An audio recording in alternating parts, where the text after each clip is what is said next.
السلام علیکم جی، کیا حال چال ہیں آپ سب لوگوں کے؟ آئی ہوپ سب ٹھیک ٹھاک ہوں گے، بہت خوش ہوں گے۔ یہ ماہ دوراں کی قسط نمبر 9 ہے اور یہ سیکنڈ لاسٹ ایپیسوڈ ہے۔ لاسٹ ایپیسوڈ ابھی آنی ہے۔ 3 سال پہلے ہسپتال کا کوریڈور سنسان پڑا تھا۔ آدھی رات کا وقت ہونے کے باعث اضافی روشنیاں بجھا رکھی تھیں۔ ہسپتال کا یہ حصہ پرائیویٹ تھا، جہاں غیر لوگوں کا داخلہ ممنوع تھا۔ ایک لمحے کے لیے سب پرسکون تھا اور پھر اگلے ہی لمحے کوریڈور کی چند جلتی بتیاں بھی بجھ گئیں۔ اب منظر تاریک تھا۔ کھڑکیوں سے باہر بلڈنگ پر لگی لائٹوں سے کوئی چند روشنی کی لکیریں کوریڈور میں بھی پہنچ رہی تھیں، لیکن وہ تاریکی کو مٹانے میں ناکام تھیں۔ مکمل خاموشی اور تاریکی میں کسی کے قدموں کی چاپ سنائی دی۔ چاپ بھاری بوٹوں کی تھی۔ آہستہ آہستہ چاپ نزدیک ہوتی جا رہی تھی۔ کھڑکی کے سامنے پہنچ کر قدم رک گئے۔ باہر سے آتی روشنی کی چند مدھم لکیروں کا رستہ اس کے کھڑکی کے سامنے کھڑے ہونے کے باعث رک گیا۔ وہ جو بھی تھا، کوریڈور کی تاریکی کا حصہ تھا، سر سے پیر تک سیاہی میں ڈوبا ہوا۔ کھڑکی کے سامنے سے ہٹتا وہ آگے بڑھا۔ ایک کمرے کے کھلے دروازے کے سامنے سے گزرتے ہی کسی کی آواز آئی۔ قدم وہیں پر رک گئے، سر کو جنبش دیے بغیر آنکھوں سے ارد گرد دیکھا۔ آواز تیز ہوئی تھی۔ پھر ایک کمرہ چھوڑ کر اگلے کا دروازہ کھولا۔ ایک ہی جست میں وہ تاریک شخص کھلے دروازے سے اندر داخل ہوتا دیوار کے ساتھ لگے کھڑا ہو گیا۔ کھلے دروازے سے نکلنے والا نفوس اب کوریڈور سے گزر رہا تھا۔ ہاتھ میں موبائل کی روشنی تھی، جس میں سفید یونیفارم کی جھلک نظر آ رہی تھی۔ غالباً وہ کوئی نرس تھی۔ یہ بجلی کو کیا ہو گیا اچانک؟ منہ ہی منہ میں بڑبڑاتی وہ کھلے دروازے کے سامنے سے گزر کر نیچے جانے والی سیڑھیوں کی جانب بڑھ گئی۔ دیوار کے ساتھ کھڑا شخص سیڑھیوں پر قدم کی چاپ سنتا دروازے سے باہر نکلا۔ گردن موڑ کر ایک نظر خالی سیاہی میں ڈوبے کوریڈور کو دیکھا، پھر گردن واپس گھمائے اپنی منزل کی جانب بڑھا۔ مطلوبہ کمرے کے سامنے رک کر اس نے گلوز میں موجود ہاتھ بڑھائے، دروازے کا ہینڈل گھمایا۔ دروازہ کھلنے کی آواز خاموش کوریڈور میں ہلکی سی گونجی تھی۔ مزید دروازہ وا کرتا وہ کمرے کے اندر داخل ہوا اور پھر دروازہ اپنے پیچھے بند کر دیا۔ کمرہ بھی باہر کی مانند تاریک ہی تھا، لیکن کھڑکی کے شیشوں سے آتی روشنی سے سیاہی قطرے چھٹ رہی تھی۔ سفید بیڈ اور اس کے سائڈوں پر لگی مشینری کو وہ دیکھ سکتا تھا۔ قدم بیڈ کی جانب اٹھائے۔ اب بیڈ پر موجود نفوس بھی نظروں کے سامنے تھا۔ سنہری بال تکیے پر ایک طرف سمیٹ کر رکھے گئے تھے۔ سفید رنگت میں پلاہٹ کھلی تھی۔ بالوں سی سنہری آنکھیں بند تھیں۔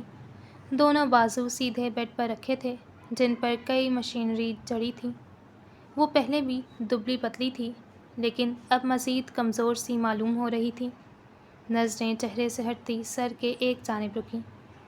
سر کا ایک حصہ سفید پٹی میں بندھا تھا۔ مزید چند قدم اٹھاتا وہ بیڈ کے بالکل نزدیک پہنچا۔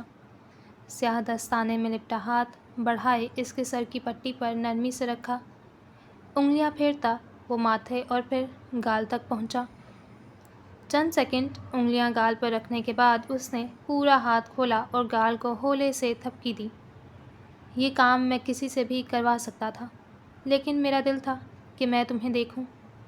سرگوشی میں آواز گونجی۔ گال سے ہاتھ ہٹا کر اس نے ہڈ کی جیب میں ڈالا، ایک خاکی لفافہ نکال کر اسے کھولا۔ ایک انجیکشن کی شیشی لفافے سے برآمد کی۔ سائڈ ٹیبل پر پڑی ڈش سے ملتی جلتی شیشی اٹھائی اور دوسرے ہاتھ میں پکڑی شیشی ڈش میں رکھ دی۔ شیشی اور لفافہ جیب میں گھسا کر وہ واپس بیڈ کی جانب گھوما۔ تمہیں پھول پسند تھے، میں تمہیں جنت میں بھیجا ہوں، وہاں پھول ہی پھول ہوں گے۔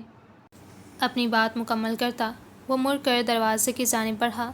کھڑکی سے آتی روشنی میں ہڈ کی پشت پر بنا موروکو کے سرخ جھنڈے کی جھلک دکھائی دی اور پھر وہ دروازہ کھولتا کوریڈور کی تاریکی میں شامل ہو گیا۔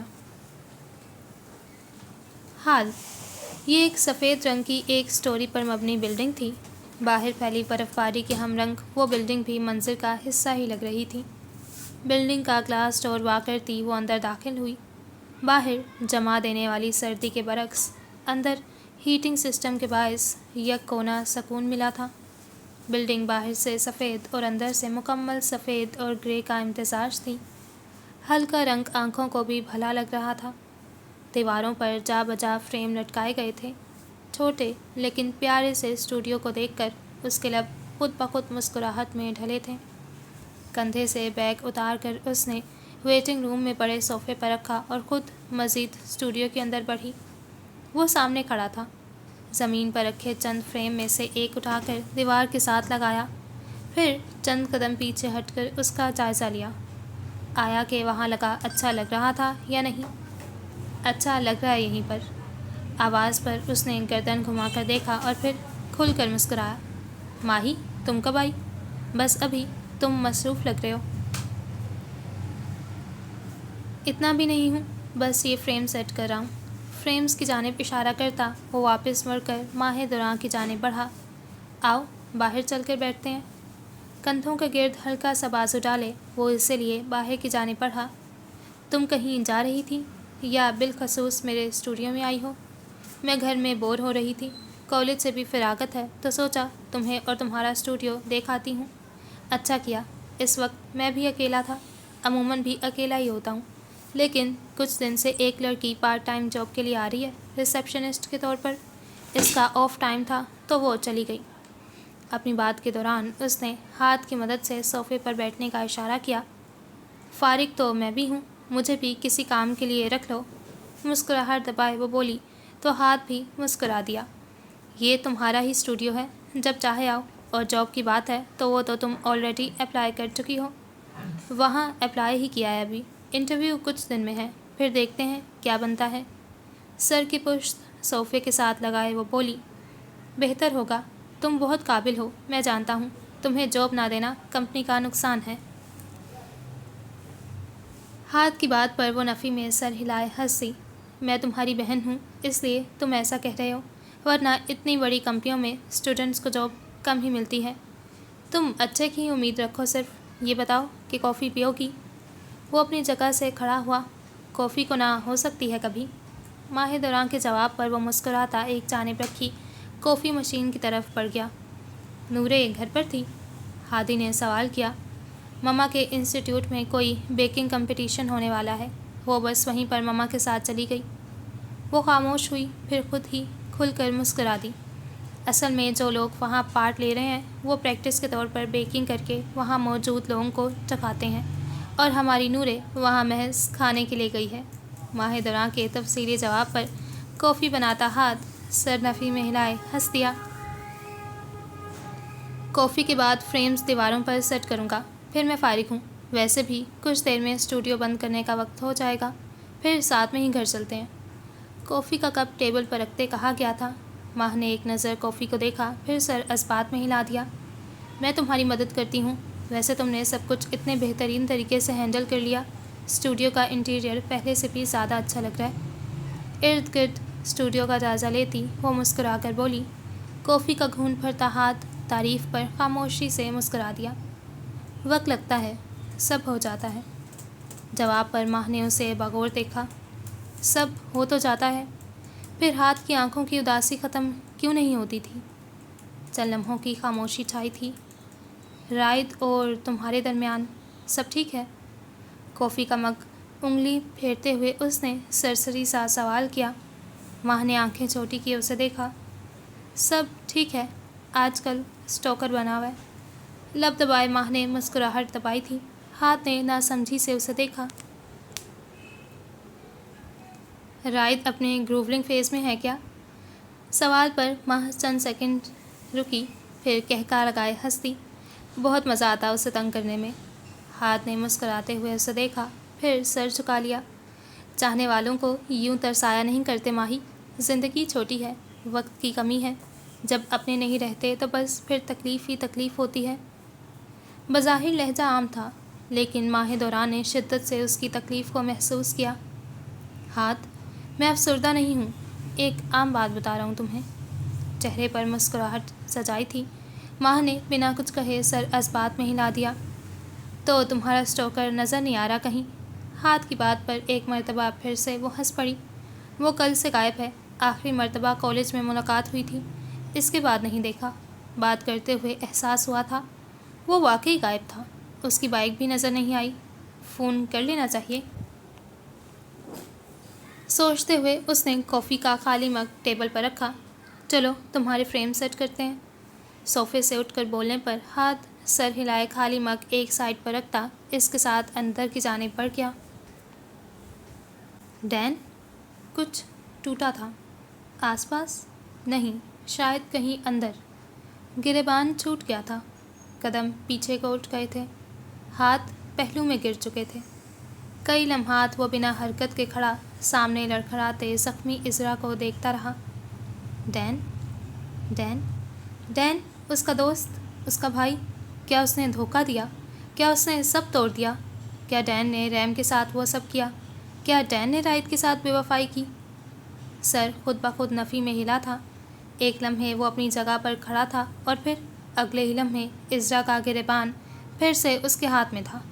تھپڑ اور مکوں کی بوچھاڑ ہوئی تھی۔ ایک مرتبہ اور میرے بھائی کا نام لیا تو میں تمہاری ہڈیاں تمہارے جسم سے علیحدہ کر کے تمہاری نسل کے کتوں کو ڈال دوں گا عذرا۔ اس کے ہاتھ سے زیادہ اس کے دھاڑنے پر عذرا کو اپنا وجود ہلتا ہوا محسوس ہوا۔ وہ کچھ بولنے کو منہ کھولتا کہ اگلا پڑنے والا تھپڑ اسے دوبارہ چپ کروا دیتا۔ بولو بولو کہ تم جھوٹ بول رہے ہو، تم نے ڈین کا نام جان بوجھ کر لیا، تم خود کو بچا رہے ہو، تم ڈین پر الزام لگا رہے ہو۔ گریبان تھام کر مضبوطی سے جھنجھوڑا تھا۔ خون اور نیل سے بھرا چہرہ لیے وہ بامشکل کھڑا تھا۔ رائد کی بات پر سر فوراً نفی میں ہلایا۔ جھوٹ نہیں بول رہا، سچ میں وہ ڈین ہے۔ آواز بھی لڑکھڑاتی ہوئی تھی۔ تم نے کہا تھا کہ تم اس کا چہرہ نہیں دیکھ پائے، تو اتنے یقین سے کیسے کہہ سکتے ہو کہ وہ ڈین ہے؟ وہ صرف انکار سننا چاہتا تھا، صرف یہ سننا چاہتا تھا کہ وہ ڈین نہیں ہے۔ وہ شخص جو بھی ہے وہ ڈین نہیں ہے۔ میری بات تحمل سے سن لو رائد، میں سب بتاؤں گا تمہیں۔ رائد کے سینے پر ہاتھ رکھے اسے پیچھے ہٹانے کی کوشش کی، جس پر وہ ہلکا سا پیچھے ہٹ گیا۔ دیوار کا سہارا لیتا عذرا کچن کاؤنٹر تک پہنچا، پھر وہاں پڑا آدھا پانی کا گلاس اٹھا کر منہ سے لگا لیا۔ پانی ختم کرنے کے بعد اس نے آستین اپنے منہ پر مارے وہاں لگے خون کو مٹانا چاہا۔ کاؤنٹر سے ٹیک لگائے اس نے چند لمبی سانسیں بھری، پھر چند فاصلے پر کھڑے رائد کو دیکھا، جو نیلی آنکھوں میں خون لیے اسے دیکھ رہا تھا۔ میں آگا فرم میں فائنانس ڈپارٹمنٹ میں کام کرتا ہوں، یہ تم جانتے ہو۔ انا سے شادی سے پہلے مجھے پیسوں کی اشد ضرورت تھی۔ میرے پاس اپنا گھر نہیں تھا، کوئی سیونگ نہیں تھی، کچھ بھی نہیں تھا۔ وہ سانس لینے کے رکا۔ میں نے آگا فرم سے پیسے چرائے تھے، انویسٹمنٹ کی رقم سے ایک بڑی رقم ایک انونیمس اکاؤنٹ میں ٹرانسفر کیا تھا۔ کسی کو شک نہیں ہو سکا کیونکہ وہاں اکاؤنٹ کی کوئی تفصیلات نہیں تھیں۔ رائد آنکھیں چھوٹی کیے اسے دیکھ اور سن رہا تھا۔ نئے نئے انکشافات سامنے آ رہے تھے۔ میں اطمینان میں تھا کہ کسی کو مجھ پر بھنک بھی نہیں پڑ سکتی، لیکن میں غلط تھا۔ کاؤنٹر کے ساتھ پہلو بدلے اس نے رائد کو دیکھا۔ تم ہم سب اچھے سے جانتے ہیں کہ ڈین کمپیوٹر کے ساتھ کتنا اچھا ہے۔ وہ کمپیوٹر سسٹم میں ماہر ہے۔ اس نے وہ اکاؤنٹ جس میں میں نے چوری کے پیسے ٹرانسفر کیے تھے وہ ہیک کر لیا تھا۔ اس اکاؤنٹ میں میرا ایک بہت پرانا نمبر، جس کے بارے میں میرے علاوہ کسی کو بھی معلوم نہیں تھا، درج تھا۔ اس نمبر سے اس نے میری انفارمیشن نکلوا لی۔ ڈین کو معلوم پڑ گیا کہ پیسے ٹرانسفر کرنے والا شخص میں ہی تھا۔ اس نے مجھے بلیک میل کیا کہ وہ ڈوز میں اس نرس تک پہنچاؤں۔ وہ پھر سے رکا۔ رائد نے قدم اس کی جانب بڑھائے۔ عذرا نے ہاتھ فوراً اوپر کی جانب اٹھائے، چہرے کے سامنے ڈھال کی طور پر رکھے تھے، گویا وہ اسے پھر سے مارنے والا ہو۔ جب وہ سب سے پہلے مجھ سے ملا، اس نے مجھے ایک لفافہ اور ایک سیاہ پلاسٹک بیگ دیا تھا۔ لفافہ اس نرس تک پہنچانا تھا اور بیگ۔ اس کے رکنے پر رائد نے سوال کیا، تمہارے اور ڈین کے فلیٹ کے بارے میں تم دونوں کے علاوہ کسی کو نہیں معلوم، تو پھر کوئی تیسرا انسان کیسے جان سکتا ہے؟ اس کا پاس کوڈ تم دونوں کا راز تھا، پھر وہ کسی اور کو کیسے معلوم پڑ سکتا ہے؟ رائد مزید اس کے نزدیک کھڑا تھا۔ کہنا کیا چاہتے ہو؟ وہ بیگ اس نے مجھے اس فلیٹ میں رکھنے کو بولا تھا، کچن کے کیبن کی چھت پر۔ میں اسے دیکھ نہیں سکا، سن نہیں سکا، لیکن وہ ڈین ہے۔ اس فلیٹ کا تمہارے علاوہ صرف ڈین کو پتہ تھا۔ اپنی فرم کا سسٹم صرف ڈین ہیک کر سکتا ہے، وہ شخص ڈین ہی ہے۔ ایک ایک لفظ دماغ کی نسوں پر حملہ کر رہا تھا۔ وہ شخص ڈین ہی ہے؟ وہ ڈین کیوں ہے؟ وہ ڈین کیسے ہو سکتا ہے؟ وہ یہ سب کیوں کرے گا؟ دل اب بھی مارنے کو تیار نہیں تھا۔ سینے پر دباؤ سا پڑ رہا تھا، اس کا دل پھٹ جانے کو تیار تھا۔ تمہیں یاد ہوگا وہ ریم کے ساتھ اس حادثے کے وقت اپنا برتھ ڈے ڈنر چھوڑ کر غائب ہوا تھا۔ عین اسی وقت جب ریم کے ساتھ وہ سب ہوا، اس کے سرونٹس نے اس کے لیے کیک تیار کیا تھا۔ وہ اس وقت ان کے پاس کیک کاٹنے گیا تھا۔ رائد کے جواب پر ازرا ہون سے رستہ خون صاف کرتا تنزیہ ہنسنے لگا۔ حقیقت تھوڑی بتانے والا تھا وہ اب۔ اس سب میں ہاتھ وہاں موجود ہونے کے باعث پھنس گیا۔ اگر ذرا سا بھی دماغ استعمال کیا جاتا تو صاف ظاہر تھا کہ ہاتھ مجرم نہیں تھا، لیکن تم سب اندھے ہو چکے تھے۔ رائد خاموش ہو گیا۔ بنا کسی حرکت کے اسے دیکھا گیا۔ وہ ماننا ہی نہیں چاہتا تھا۔ ڈین اس کا بھائی ہے۔ دماغ میں یہی بات گردش کر رہی تھی۔ تمہیں اب بھی یقین نہیں تو تم موروکو والی ہڈ کو تو پہچانتے ہو نا؟ رائد نے ناسمجھی سے اسے دیکھا۔ موروکو والی ہڈ؟ لیڈز کے فٹ بال میچ میں صرف ڈین موروکو کی سائڈ پر تھا۔ تم، میں اور باقی سب دوست برازیل کو سپورٹ کر رہے تھے۔ ہم سب کی ہڈ کے پیچھے ٹیم کے جھنڈے بنے تھے۔ ڈین کی ہڈ پر موروکو کا جھنڈا تھا۔ خاموشی، گہری خاموشی۔ وہ 2 مرتبہ مجھ سے ملا ہے اور دونوں مرتبہ اس نے موروکو والی ہڈ پہن رکھی تھی۔ موروکو والی ہڈ؟ موروکو ہڈ؟ رائد نے بے اختیار اپنے سینے پر ہاتھ رکھا۔ نیلی آنکھوں میں پانی سا تیر رہا تھا۔ رات کی تاریکی میں طوفان کی زد میں آیا سمندر کا پانی۔ بے یقینی ہی بے یقینی تھی۔ سب جھوٹ تھا، سب فریب تھا، وجود ہی کھوکھلا تھا۔ لندن کی ٹھنڈ میں کمی تو آئی نہیں تھی، لیکن ہر دن کے ساتھ اضافہ ضرور ہو رہا تھا۔ اگرچہ آج کل برف باری کا زور ٹوٹا ہوا تھا، لیکن سردی کا زور اپنی جگہ پر قائم تھا۔ آسمان پر تاریکی چھاتے ہی لندن کی روشنیاں دن سا سما بحال رکھتی تھیں۔ سورج غروب ہوئے گھنٹے ہو چکے تھے۔ اب ہر سو سرد ہوائیں اور دل فریب روشنیوں بھرے مناظر تھے۔ برگنڈی لانگ وول کوٹ کو اچھے سے اپنے گرد باندھے وہ سڑک کے کنارے پڑے بینچ پر ٹانگ جمائے بیٹھی ارد گرد کی رونقیں دیکھنے میں مصروف تھی۔ کوٹ کے کالر سے نیچے ہم رنگ ہائی نیک شرٹ دکھائی دے رہی تھی۔ سیاہ پینٹ کے ساتھ سیاہ لانگ شوز پہن رکھے تھے۔ بال کچھ عرصہ نہ کٹوانے کے باعث کمر تک پہنچ چکے تھے، جنہیں اس نے سیدھے کر کے پیچھے کھول رکھا تھا۔ بائک کے انجن کی زوردار آواز پر اس نے آواز کی سمت دیکھا۔ آنکھیں چھوٹی ہوئی تھیں، جبکہ ماتھے پر بل نمودار ہوئے۔ بائک سڑک کے کنارے بالکل اس کے نزدیک آ کر کھڑا ہوا۔ بینچ پر بیٹھی نورے نے سر تپیر اس کا جائزہ لیا۔ سیاہ لیدر جیکٹ کے ساتھ سیاہی پینٹ پہن رکھی تھی۔ ہیلمٹ اتار کر اس نے پہلے ماتھے پر بکھرے بال سمیٹے، پھر نورے کو دیکھتے اپنے گہرے ڈمپل کی نمائش کی۔ گڈ ایوننگ مس ریڈ ہیڈ۔ بائک سے اتر کر اب وہ ہلکی سی اس کے ساتھ ٹیک لگائے کھڑا تھا۔ میں پچھلے آدھے گھنٹے سے یہاں تمہارے انتظار میں تھی، اپنے آپ کو ٹھنڈ لگوا رہی ہوں۔ لہجہ بتا رہا تھا کہ سخت خفا تھی۔ میں گھر سے ٹائم پر نکلا تھا، لیکن تم لندن کی ٹریفک کو تو جانتی ہو۔ تم بھی تو جانتے ہی ہو، تو ذرا جلدی نکل آتے۔ عجیب۔ ناک مروڑ کر دوسری جانب نظر گھمائی۔ ڈین نے مسکراہٹ دبائے اس کا خفا خفا چہرہ دیکھا۔ پہلی مرتبہ ڈنر پر جا رہے ہیں، منہ تو سیدھا کرو نا۔ تمہیں میرا منہ ٹیڑھا نظر آ رہا ہے؟ نہیں، مجھے تو بہت حسین نظر آ رہا ہے۔ تبصرے پر ماتھے کے بلوں میں مزید اضافہ ہوا۔ میری بات سنو، تم میرے ساتھ فلرٹ مت کیا کرو، بہت منحوس لگتے ہو۔ ہاں میں جانتا ہوں تم اندر اندر سے بہت لطف اندوز ہوتی ہو۔ ضد کرنا کوئی ڈین سے سیکھتا؟ اتنا لطف اندوز کہ میرا دل چاہتا ہے میں تمہیں اپنی بائک کے نیچے دے دوں۔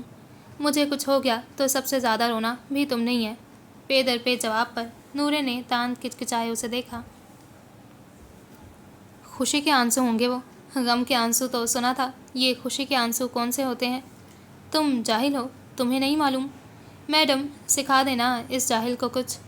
سینے پر ہاتھ رکھے وہ ہلکا سا جھکا۔ نورے نے اپنے پاس پڑا اپنا چھوٹا سا پرس پکڑا اور بینچ سے کھڑی ہو گئی۔ پرس کی اسٹریپ اپنے کندھے کے ساتھ لگا لی۔ اب اکیلے بیٹھ کر ڈنر کرنا، کیونکہ میرا پیٹ تمہاری سر پیر کے بغیر باتوں سے بھر چکا ہے۔ اپنی بات کہہ کر وہ مڑنے ہی والی تھی جب ڈین نے آگے بڑھتے فوراً سے اس کا ہاتھ تھاما۔ نورے نے شدید حیرانگی سے اسے دیکھا۔ اب سنجیدہ ہوں، اب فضول باتیں نہیں کروں گا۔ ہاتھ پر گرفت مضبوط تھی، نورے نے پہلے ہاتھ اس کے ہاتھ میں قید دیکھا، پھر گلا صاف کیے اپنی حیرانگی ہٹانے کی کوشش کی۔ ہاتھ چھوڑو۔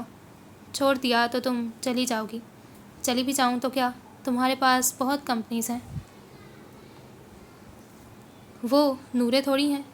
مدھم اور مسکراہٹ لیے لہجے میں بولنے پر نورے کو اپنے گالوں پر پہلی مرتبہ دھواں نکلتا محسوس ہوا۔ نورے تو کوئی ویسے بھی نہیں ہو سکتا۔ کندھے اچکائے گئے۔ نورے کے علاوہ کوئی چاہیے بھی نہیں۔ جواب فوراً تھا، لیکن کچھ لمحات کے لیے سب کچھ تھما تھا۔ نورے کی آنکھیں واں ہوئیں، جبکہ ڈین کی آنکھوں میں بھی حیرت اتری تھی، جیسے کچھ غیر ارادتاً کہہ ڈالا ہو۔ تمہاری باتیں بہت عجیب ہو گئی ہیں ڈینی۔ مجھے اپنا آپ بھی عجیب لگنے لگ گیا ہے۔ تم باتوں کی بات کر رہی ہو۔ ہاتھ چھوڑتا وہ بائک کی جانب مڑا جیسے نظریں چرائی ہوں۔ چند سیکنڈ کی خاموشی رہی، پھر وہ واپس مڑا۔ نورے اسے ہی دیکھ رہی تھی۔ تم اچھی لگ رہی ہو۔ تمہارے بالوں کا رنگ اس کوٹ کے ساتھ سوٹ کر رہا ہے۔ اچانک تعریف پر وہ ہلکی سی جھینپی تھی، پھر ہولے سے مسکرا دی۔ میرا موڈ ہے کہ اب میں انہیں اصل رنگ میں واپس لے آؤں۔ بائک کی جانب قدم اٹھائے تھے۔ شوق پورا ہو گیا؟ ہاں، بس ہو گیا۔ اب نیچرل کلر رکھوں گی۔ ڈین نے بائک پر سوار ہوتے ایک چھوٹا سائز کا ہیلمٹ اس کی جانب بڑھایا۔ تم پر ہر رنگ جچتا ہے۔ ہیلمٹ سے اس کی گہری آنکھیں جھلک رہی تھیں۔ نورے نے مسکراہٹ چھپانے کے لیے ہیلمٹ فوراً سر پر رکھ لیا۔ تمہارا دماغ گھوم چکا ہے۔ بائک پر سوار ہوتے وہ بولی۔ میرے خیال میں ہاں۔ جواب دینے کے ساتھ اس نے بائک سٹارٹ کر دی۔ نورے نے سر نفی میں ہلائے، دونوں اس کے کندھوں پر جما دیے۔ جتنی تیز چلا سکتے ہو آج چلا کر دکھاؤ۔ اڑ جاؤ گی پیچھے سے۔ اتنی بھی ہلکی نہیں ہوں۔ تمہیں ہلکا لیتا بھی نہیں ہوں۔ جواب پر نورے نے ہاتھ اٹھائے اس کے ہیلمٹ پر چپٹ لگائی۔ چپ چاپ بائک چلاؤ، اس سے پہلے کہ میرا ارادہ بدل جائے۔ اب کی مرتبہ وہ محض ہنسا تھا۔ ہینڈل مضبوطی سے تھامے وہ بائک کو اپنی منزل کی جانب بڑھا گیا۔ گھر میں قدم رکھتے ہی معمولی کے مطابق خاموشی نے اس کا استقبال کیا۔ چھوٹا سا ہینڈ کیری ایک جانب کھڑا تھا۔ وہ پہلے کچن کی جانب بڑھا، جہاں سے برتنوں کی ہلکی آوازیں سنائی دے رہی تھیں۔ سوائے ملازمین کے وہاں گھر کا کوئی فرد نہیں تھا۔ کچن کے سامنے سے ہٹ کر اس نے ماسٹر بیڈ روم کی طرف قدم بڑھائے۔ بند دروازے کے سامنے رک کر اس نے گہری سانس بھری، پھر چند لمحے سوچنے کے بعد دروازے پر دستک دے ڈالی۔ اندر آ جائیں۔ سنجیدہ سی آواز دروازے کے پاس اس پار سے آئی۔ ہینڈل گھماتا وہ دروازہ کھول کر کمرے میں داخل ہوا۔ یوسف سلطان بیڈ گراؤنڈ سے ٹیک لگائے نیم دراز تھے۔ ہاتھ میں کوئی کتاب کھول رکھی تھی۔ روزی کاؤچ پر بیٹھی تھی۔ گود میں لیپ ٹاپ پڑا تھا، جس پر وہ تیزی سے انگلیاں دوڑا رہی تھیں۔ اپنے کاموں میں مصروف ان دونوں کی نظر بیک وقت دروازے پر کھڑے زین کی جانب اٹھی۔ روزی کے چہرے پر بڑی سی مسکراہٹ نمودار ہوئی۔ لیپ ٹاپ ایک سائڈ پر رکھے وہ اپنی جگہ سے کھڑی ہوتی زین کے نزدیک پہنچی۔ کیسے ہو زین، میرے بچے؟ ان کے نزدیک پہنچنے پر زین نے بازو ان کے کندھے کے گرد پھیلائے انہیں اپنے ساتھ لگایا تھا۔ چہرے پر مسکراہٹ تھی۔ بالکل ٹھیک ہوں۔ صبح ہی تو بات ہوئی تھی تم سے، تب تو واپسی کا کوئی ارادہ نہیں تھا۔ آج آخری میٹنگ تھی۔ ارادہ صبح نکلنے کا تھا، پھر سوچا کہ رات میں ہی چلا جاتا ہوں۔ جواب پر روزی نے سر اس بات میں ہلایا، بازو سے تھامے اسے کاؤچ پر بٹھا دیا۔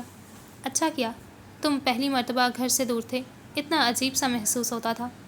روزی بھی اس کے ساتھ ہی بیٹھی تھی۔ ان کی بات پر زین سر جھکائے بے ساختہ مسکرا دیا، پھر نظریں اٹھائے سامنے بیڈ پر یوسف سلطان کو دیکھا، جو آپ اس کتاب کے مطالعے میں مصروف ہو چکے تھے۔ آپ کی طبیعت کیسی ہے انکل؟ سوال پر یوسف سلطان نے کتاب سے نظریں اٹھائے اسے دیکھا، پھر سر اس بات میں ہلا دیا۔ کافی بہتر ہے اب۔ میں آنا چاہتا تھا، لیکن رائد اور آپ نے منع کر دیا۔ کچھ دن میں ڈسچارج ہو گیا، تمہاری میٹنگز تھیں، تم ڈسٹرب ہو جاتے۔ لہجہ بہت زیادہ نرم نہیں تو سخت بھی بالکل نہیں تھا۔ وہ اس کی ہر بات کا جواب بھی دے رہے تھے۔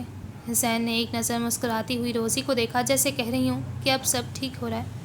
تمہاری میٹنگز کیسی رہیں لیڈز میں؟ اب سوال ان کی طرف سے آیا تھا۔ بہت اچھی، میں ڈیٹیلز کل آفس میں آپ کو شیئر کر دوں گا۔ جواب پر یوسف سلطان نے سر اس بات میں ہلایا، پھر روزی کی جانب دیکھا۔ رائد گھر آیا؟ ابھی تک نہیں، فون بھی کیا کئی مرتبہ، بیل بھی جا رہی تھی، لیکن یہ لڑکا کال ہی نہیں اٹھا رہا۔ ڈین سے رابطہ کرنا تھا، اتنی رات ہو گئی اب ڈنر پر بھی نہیں تھا۔